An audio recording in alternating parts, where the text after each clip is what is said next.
बहुत समय पहले की बात है। एक विशाल जंगल में एक शक्तिशाली शेर रहता था, जिसे जंगल का राजा माना जाता था। उसकी दहाड़ इतनी जोरदार थी कि सभी जानवर उससे डरते और उसका सम्मान करते थे।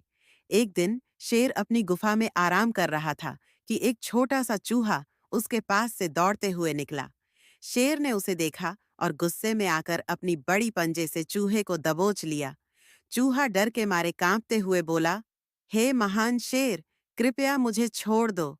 मैं तुम्हारा एहसान कभी नहीं भूलूंगा। एक दिन मैं तुम्हारी मदद जरूर करूंगा। शेर चुटकी लेते हुए हंसा और बोला, तुम जैसे छोटे से चूहे से मेरी मदद? हाँ, ठीक है, तुम मुझे तंग मत करो। जाओ, मैं तुम्हें छोड़ता हूँ। चूहा शेर का आभार व्यक्त करता हुआ जंगल में चला गया। कुछ सप्ताह बाद शेर एक दिन शिकार करने जंगल में गया, लेकिन एक जाल में फंस गया। शेर जितना भी कोशिश करता, वह बाहर नहीं निकल पा रहा था। उसकी गर्जना और चीखें पूरे जंगल में गूंज रही थीं, लेकिन कोई भी उसकी मदद के लिए नहीं आया। तभी अचानक चूहा, जो जंगल के पास था, शेर की आवाज सुनकर दौड़ता हुआ वहां पहुंचा। चूहे ने देखा कि शेर जाल में फंसा हुआ है। बिना समय गंवाए चूहा जाल के पास गया और अपनी नुकीली दांतों से जाल को कुतरने लगा। थोड़ी ही देर में चूहे ने जाल को तोड़ दिया और शेर को मुक्त कर दिया। शेर को अपनी आंखों पर विश्वास नहीं हो रहा था। वह चूहे को देखता हुआ बोला, तुमने मेरी मदद की।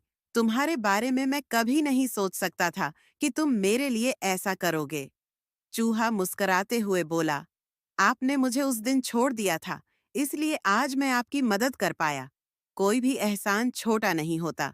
शेर ने चूहे से कहा, तुम सही कहते हो, तुमने मुझे जीवन दान दिया है और मैं कभी नहीं भूलूंगा कि छोटे से चूहे ने मुझे बचाया।